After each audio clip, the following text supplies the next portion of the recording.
history of ilm? What's the history of ilm in our deen? The history of ilm in our deen. What was the first creation that Allah created? A pen. Adam? Before Adam? A pen. The pen. Allah created the pen. So before Allah created the earth, before Allah created the skies, before Allah created the human beings, before Allah created the mountains, before Allah created anything else of this dunya, the first thing Allah created was the pen. Al-Qalam. Allah created the pen and He told it to record everything. Record and write. The pen asked, "Oh Allah, what should I write?"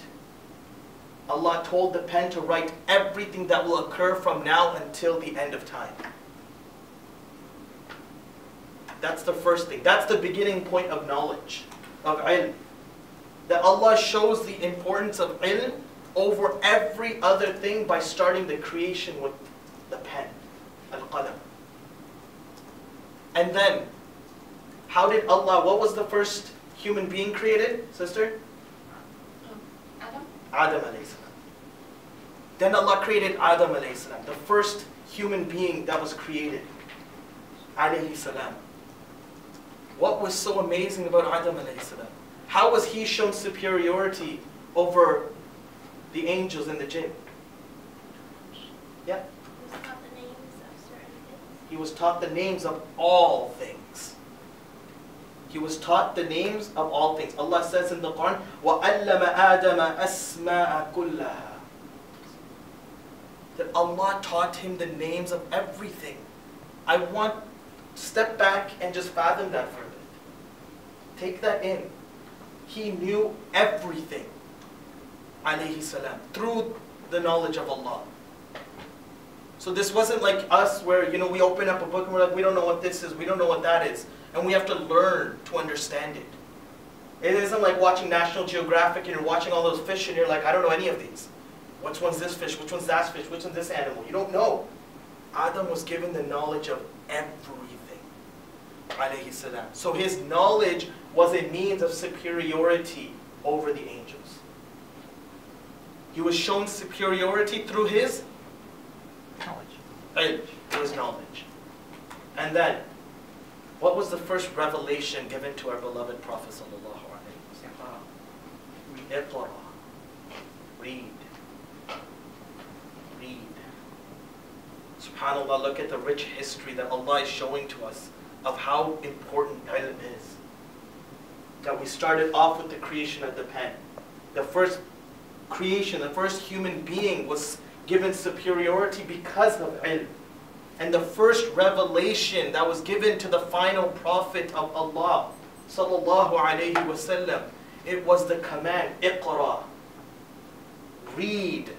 Iqra bismi rabbika alladhi khalaq. خلق الإنسان من علق. اقرأ وربك الأكرم الذي علم بالقلم علم الإنسان ما لم يعلم. That Iqra, read in the name of your Lord, with the name of your Lord, with the support of your Lord. And what happened? Jibreel alayhi salam came to the Prophet of Allah sallallahu alayhi wasallam. He said, Iqra, ma ana biqari. I don't know how to read. Iqra, ma ana biqari. I don't know how to read. Iqra bismi rabbika alladhi khalaq. And he was able to recite. He was able to read, recite, and do what he needed to do with the help and with the name and in the name and with the support of Allah. It's a huge lesson for us. It's a huge lesson. We ourselves are nothing. We cannot lift a finger. I cannot write a word. I cannot say a word if it isn't in the name of Allah or with the name of Allah or with the help of Allah. There is no success in me talking without Allah giving success in that. I'm just a tool, an intermediary. So Iqra bismi rabbika alladhi khalaq. خلق الإنسان من علق. اقرأ وربك الأكرم الذي علم بالقلم.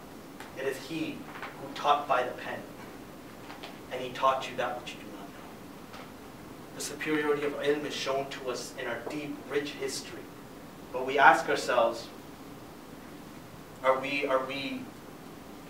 been given that opportunity to really soak in what this ilm is all about? Because ilm is not like the ilm of the dunya. You know, in the dunya, there's an end point to a certain degree. There's a certain end you get to where you can know pretty much everything. But ilm of this deen, you'll never. You'll jump into the ocean of ilm and you'll be lost with its treasures. You will never come to an end. Never, ever, ever will you come to an end. How will you come to an end when Allah is al-awwal wal-akhir? That He was the beginning and He was the end. How will you ever be able to fathom and understand the deep knowledge of what and who is Allah? Your mind and my mind are limited. We will never be able to truly understand the depth of this ilm and the depth of this knowledge. But we attempt and we dive into that pool because the sweetness that it gives is not comparable to anything else. The sweetness of knowing who your Lord is, the sweetness of knowing who the Prophet of Allah sallallahu alaihi wasallam was, knowing the sweetness of a sujood and what it really means. Right? All this stuff, knowing and understanding it, that's a whole different ballgame. And it raises your relationship with Allah day by day. And you just get drawn to it.